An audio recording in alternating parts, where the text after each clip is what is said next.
Good day, everyone. My name is Gerald Ranili from BHHM2C.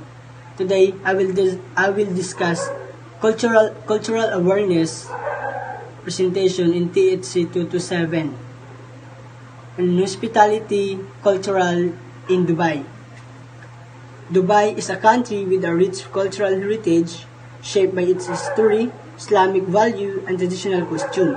Understanding cultural costume, ethics, and expectation in Dubai is essential for building strong relationship, avoiding unintended offense, and navigation everyday interactions. In Dubai culture, age and authority are highly respected.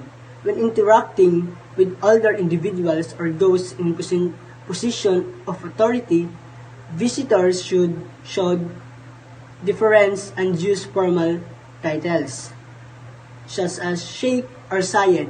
A gentle handshake or a slight nod of the head is a common greeting practice. Physical interactions between members of the opposite sex is generally avoided in public, and visitors should be mindful of personal space. When greetings, it's customary to use the right hand and shake hands of giving or receiving something. Dining etiquette.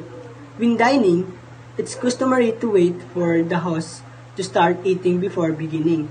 Food is often eaten with the right hand, and visitors should avoid eating with their left hand. Finishing a meal completely is seen as a sign of appreciation for the food. Gift giving is a significant custom in Dubai. When giving gifts, consider traditional items like dates, perfume, or ethnically designed items. Gifts are often wrapped nicely, and it's considered polite to refuse a gift initially before accepting it. Business etiquette. In business settings, building relationship and trust is crucial. Visitors should be prepared to engage in lengthy discussion, build rapport, and establish mutual respect. Business cards are exchanged with the right hand, and titles and position are highly respected.